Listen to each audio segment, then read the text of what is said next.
Welcome to the Workbench and welcome to another episode of Wheels Wings TV. Today we have the new 1/72nd scale PR Mk.XI Recon Spitfire from KP. Let's have a look.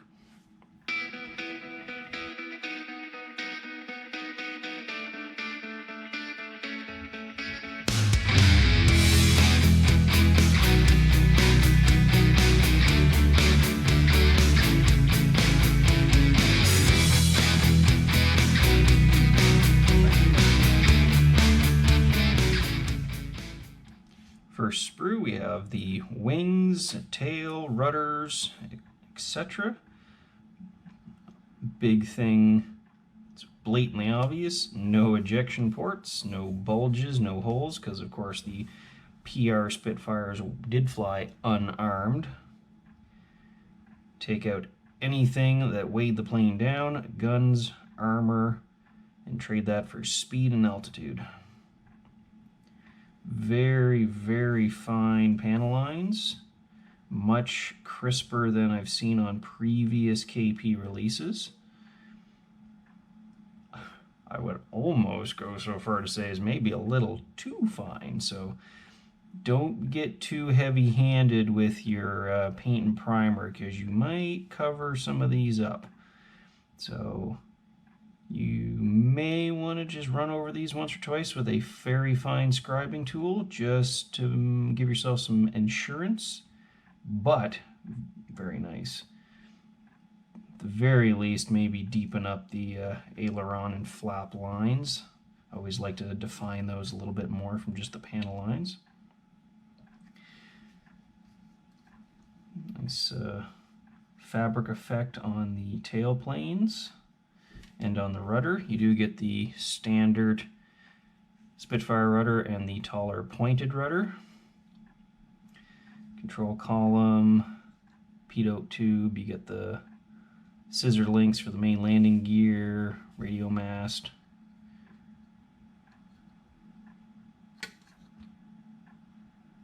Very minimal injection pins on this, so they're definitely getting better at that. One thing of note, the two downward facing cameras here, they are not holes all the way through, they're just a slight recessed circle.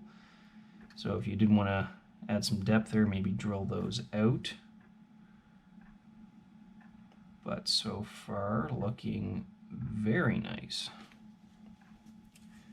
Second sprue, we have the fuselage, propeller, wheels, exhausts, and various other inner components.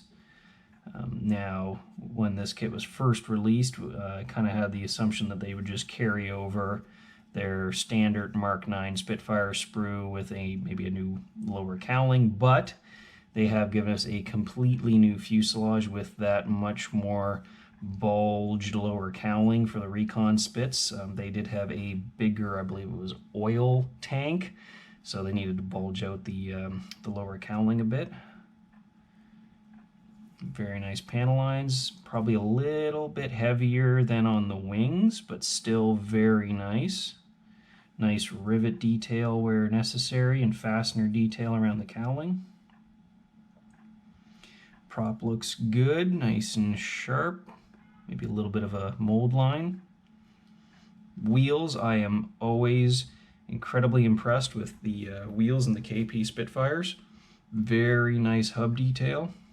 No tread detail, of course, but then again, a lot of Spitfires did have just bald tires, but there's plethora of resin wheels out there, but these kit ones, when they're painted up, look fantastic.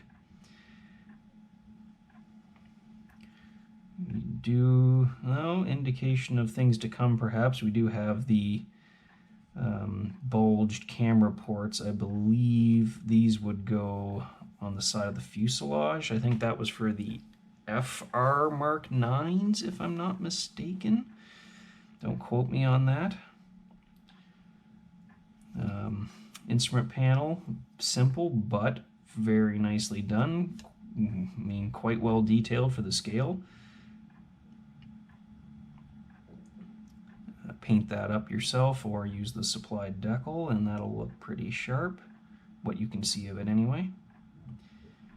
And once again, like on the lower fuselage, the sideways, the facing camera port, which was sometimes blanked off on certain aircraft depending on what they were doing, is just a slight depression here. There's no actual opening. But that's not something that's too difficult to work with. Little bit of cockpit detail molded onto the inside of the fuselage, more than adequate for a 72nd scale aircraft. Paint that up, do some washes and dry brushing, high contrast, that'll be somewhat visible. Pilot seat, reasonably well done. The little depression in the middle there, that's nice. Exhausts, simple, not molded hollow or anything like that, but those are good enough.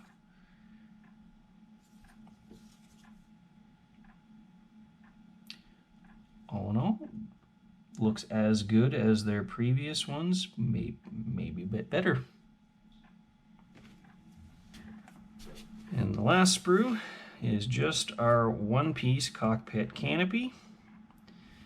So this is good and bad. So the photo reconnaissance Spitfires didn't have a gun, didn't have guns, plural, so didn't need a gun sight. So they didn't need the flat armored windscreen, so they had a wraparound one-piece windscreen that had a very pronounced curve to it. Now this, I'm going to wager that they just took their standard Mk.XI canopy and sort of just kind of ground off the framing, because the front here is kind of flat. It's not a nice smooth curve all the way around. I believe there is a vac form canopy for the Airfix Mk.XIX that you could probably make fit this kit, so if that really bothers you, it's thick enough you could probably take those corners down and polish this back up, or make the vac form kit fit, but as it is relatively thick, but a little distorty, but I mean, to be expected. They can only get the clear parts so thin, especially on relatively shorter run kits such as KP do. But I'd say that's at least comparable to the one in the new Spitfire Mark V from Airfix. So perhaps maybe give a little bit of a polish, but yeah, that'll do okay. And up next we got our decal sheets. We got the standard Spitfire stencils that we get in every single KP Spitfire. You get your wing walk lines, your various little stencil bits for around the airframe, and these are pretty much standard on whether you're building a Mark I or a Mark XXII Spitfire. These didn't change. Clears maybe a bit on the big side, but they do look very, very thin, so those should go down no problem if you so choose. Some people, including myself, don't bother with these from time to time, kind of depends on the subject, but those look okay. And the main decal sheet with all of our nice roundels. Now, KP do print these in-house, and I believe they use, for lack of a better term, a big commercial laser color printer kind of thing, so you can kind of see the lines, the matrix from the printing on the decals. It's not too bad. Like if you're right up close, it is quite noticeable. But you back up, 3 feet away, these are going to look just fine. I'd say these are at least on par with the newer style Edward decals, the peelable film. Some of those can be a little rough and not as nice as proper silkscreen decals, like the atypical cartograph. But Having used these a few times, they do settle down quite nicely.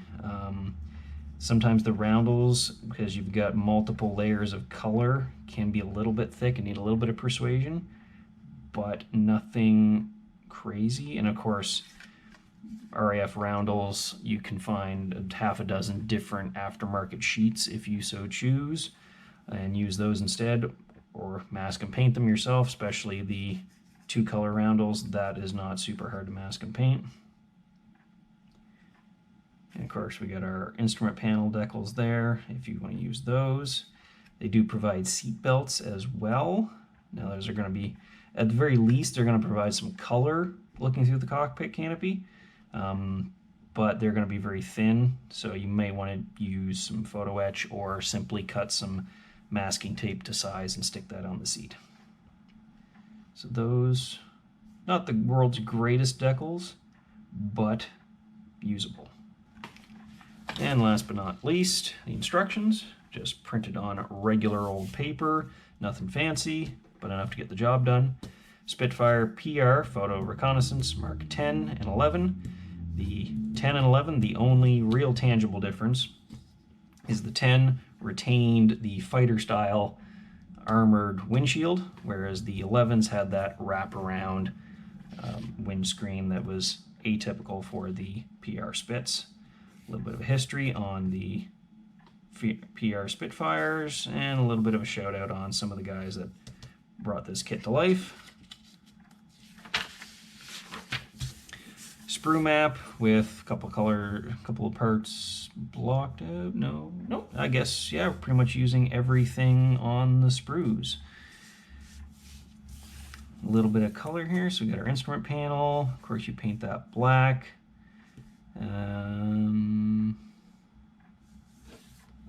Now they're showing all the different colors. They don't really call out for the decal, do they? Yeah, I don't really call it for the decal, but I suppose the detail that's there is probably sharp enough. You could do a little bit of detail painting. Then again, how much of this is really going to be seen through the cockpit, so I wouldn't spend a huge amount of time here. Block the colors in and call it a day. Instrument panel, control stick, seat. You got the rear bulkhead or this bulkhead that mounts to the seat and the seat armor. The cockpit floor assembly, well, not really a floor, but you know what I mean, that goes together. The armored seat goes on now. I do vaguely recall that the PR Spits did not have armor plating, so that might be something to double check, because I do know one of these things is as light as possible for altitude and for speed, so might want to double check on that one. If so, I don't think it's a big deal. You should still be able to mount the seat without that armor plate in place. But yeah, maybe double check references on that one.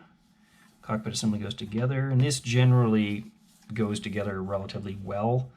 I've done a couple of KP Spitfires. It's not, this is not to me a shake and bake, but this generally goes together well enough, especially using the the fuselage as a little bit of a jig just to make sure everything is located properly. And a first for one of the KP Spitfires is they actually give you a backing plate for the exhaust pipes. Every Spitfire I've built from them previously has a little call out for cut a piece of plastic X by X millimeters and glue this in here, so that's nice. You don't have to have any scratch building experience for this one. Exhausts, now they put the exhausts in right here. I would keep those off until the end.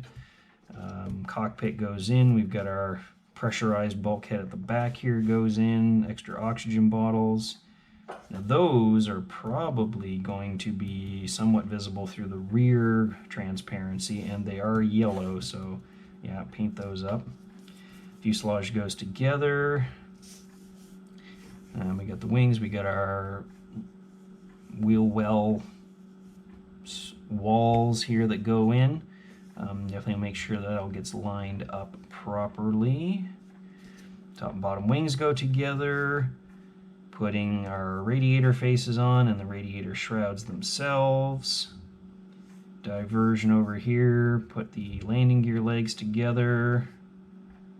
Now I put the legs together, paint those up, and then glue them onto the landing gear leg after. A couple of little bulges that go in the lower wing here. Got our carburetor intake. Now they call it US version. There is a 3 different boxings of the Mark 11, an RAF, and a Southeast Asia, and a US Army Air Force version. So obviously I guess the US Army ones had the smaller carburetor intake. We want the bigger carburetor intake, so pay attention to that one depending on which boxing you get. And got a propeller, goes onto the spinner and backing plate. Usually I've found the backing plate to spinner is not the greatest fit, so you might need to do a little bit of sanding, a little bit of filling there to get that good. I mean, the real thing wasn't seamless, but it was more seamless than the kit parts typically are. You got your different callouts for your canopies here depending on your 11 or your 10. Rudder goes on dependent of variant / markings, so you got the short tail and the tall tail. Horizontal tail planes go on. We've got our tail wheel with the, I guess that's a retractable tail wheel with the doors. Prop goes on, landing gear goes on, carburetor goes on. Now they say to just put some clear fix, so like PVA glue or clear part cement on there to simulate the glass. I would be more tempted to use either some clear sheet and punch that out, or use some of those wave clear lenses that we used on the Airfix Mosquito. They are obviously domed over, so you might need to flatten them off or sand them, at least for these ones. I say for Mark 10, okay, there's a little extra thing that goes on the side of the cowling. I believe that was an extra air scoop, something for cockpit pressurization, I believe. Different wheels depending on Mark 10 or Mark 11. And Bob's your uncle. Your Spitfire's done. Stencil callouts here.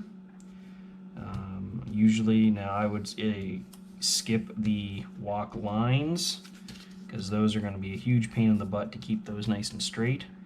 Get yourself some either really fine masking tape or get yourself one of those cutting boards from AK and cut those super thin, paint it black, mask them off. They're going to be a lot nicer than using those decals.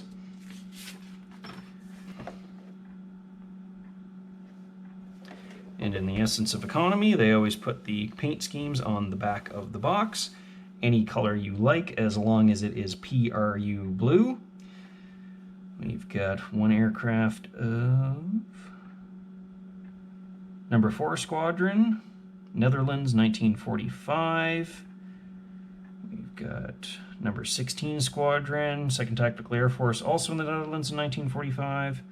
And 16 Squadron, flown by Flight Lieutenant Eric Martin in 1944.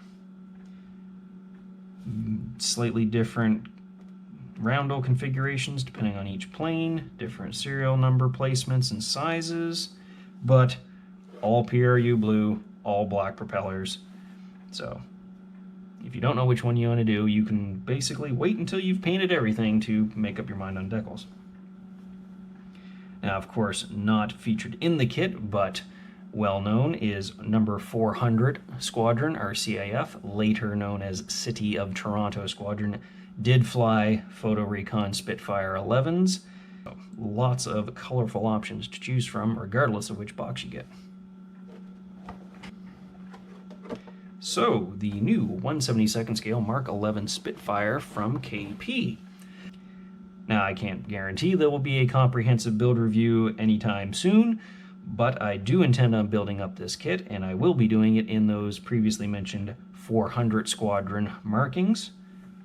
We do, of course, have this kit and the other 3 Photo Recon Spitfire options available, so hit us up if you're interested in one of those.